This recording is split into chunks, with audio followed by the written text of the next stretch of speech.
бір ел болып, 6 сатқа ешқашанда кірмейді.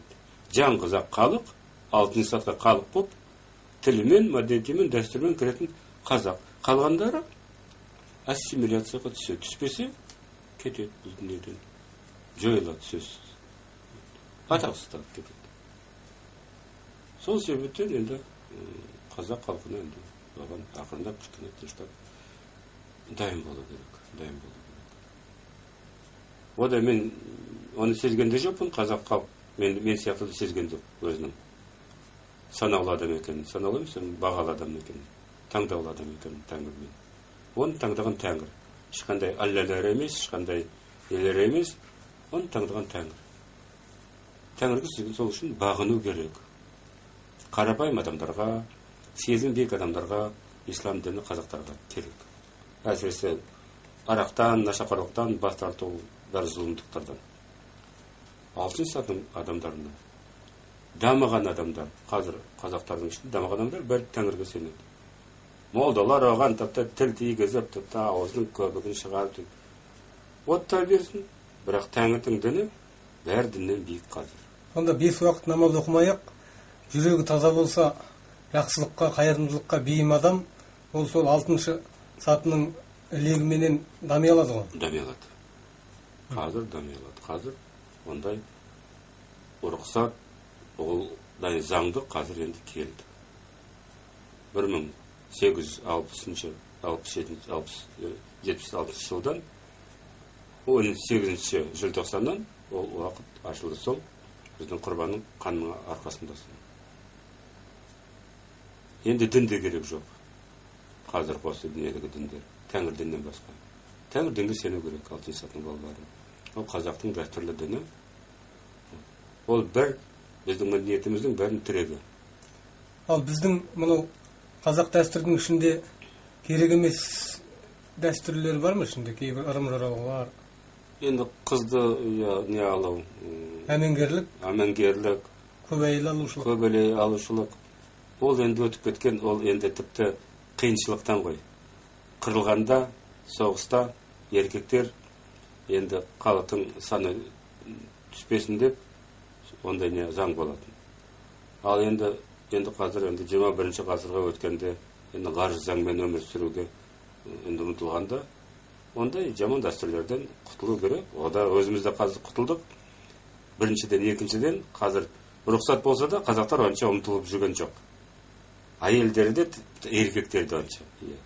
Көп әйелге ие болам деген. Аяғында ойланғанда құрсын, жаңғыз өзімнің жарымның қасында отырсам тыныш болады деп сөйтеді. Сол өмір өзі сыннан өткізіп, жақсы дәстүрлерді сақтады.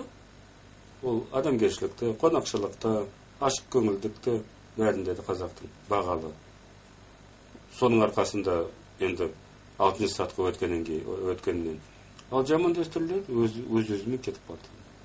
Ол қиыншылықтан. Ал қазіргі сонда балалар сол мынау жергілікті көре ме өз өмірлерінде? Сөзсіз көреді. Олар сол жерде өмір сүруге дайын болып жүр. Қазір дайындық.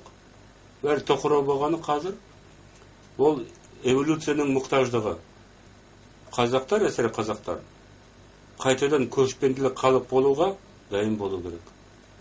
Сол себептен қазір бұрынғы енді дәстүрлі өзіміздің нелеріміз келе жатыр қазір оралып. Жылқыға құмарлық балалардың. Жылқыға құмарлық кейін қазір енді киіз үйді қайтадан тігетін болды. Оның саймандарын қадайдан жасайтын болды. Домбыра жасайтын болды.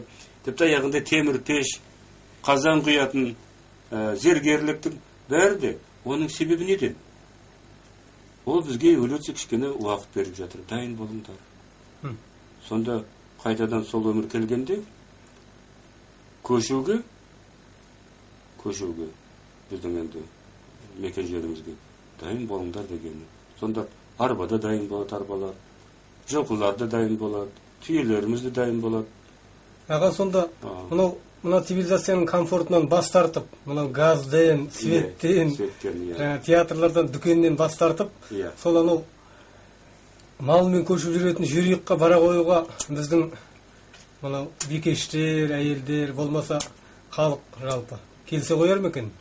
Оны ешкім сұрамайды. Сен келесесің бе жоқ па? Бізді ешкім сұраған жоқ қой. Сен коммунизмді социализм тұруға дайынсың ба жоқ па деп. Өзгеріп кетті, ертең ояндық. Өз капитализмде уже. Ешкім сұраған. Сөйтіп, бұда ешкімді сұрамайды. Сенен дайынсың ба, оған ризасың ба, жоқ па? Таңертең тұрады, күн басқа жақтан шықты. Бір жағынан. Екінші жағынан өте биік көтерілген екен тіпті. Тіпті құдықтың несін көруге болады. Түбіндегі 20 метр 30 метрдің суын. Сонда күн көтерілгенде. Күн ұзақ болады сонда. Ұзақ болған күн ауа ыстық болады, күн ыстық болады, жер ыстық болады. Не жоқ, су жоқ, газ жоқ. Не жоқ. Не істейді онда? Онда шелек алып суға барады. Отын жинайды, бұтақтар жинайды, от жабады. Мынау техникалық цивилизация сонда құрып кетеді ғой. Алтыншы сатының тағында бір шарты. Техникасыз өмір сүру. Адамның ішкі дүниесінің центрдің қуатымен бір-біріне ой жіберу, бір-біріне қуат жіберу, тіпті материяны өзгерту, балалардың соның күштері болады. Аурайды бұлай, жаңбырды шығаруға, бұлай несін бір. Оның сөзсіз кішкене баланың күште жетеді оған. Ал аяғы сол Құдайға Тәңірге оралу ғой біздің жолымыз. Тәңірден бас тартып біз осындай азапқа душар болдық. Азапқа душар болдық, дененің мұқтаждығын бәрін орындаймыз деп, ал рухты ұмытып. Енді қайтадан сол шүйіршікпен қайдан оралып, енді қайтадан алтын сатта Құдайға оралып, жүрген аяғында бұл дүниеден кетіп бәрімізді. Жұмаққа барып, не жұмақтан да құрылысшылардың жұмақаданың ешқандай несі жоқ, ұмтылысы. Бәрінің гиперкеңістік, ғарыш мектебі. Қазақтарға, басқаларға енді шамасы жетпейтін, құрылысшы болуға тіпті ешқандай несі жоқ, мамандығы да, дайындығы да. Онда жұмақта болырсын, күтіп құрылысшылар бәрін жөнде құрып, дайындап қойғанда, олар тіптініш өтіп кетеді. Бірақ мұны дәрежесі өзгермейді, көтерілмейді. Сез. Жұмыскердің аты жұмыскер, ал пенсионердің аты пенсионер. Сез. Жұмыскер, оның несі бар, мүмкіншілігі бар, нелері бар, қаржысы бар, мынаусы бар.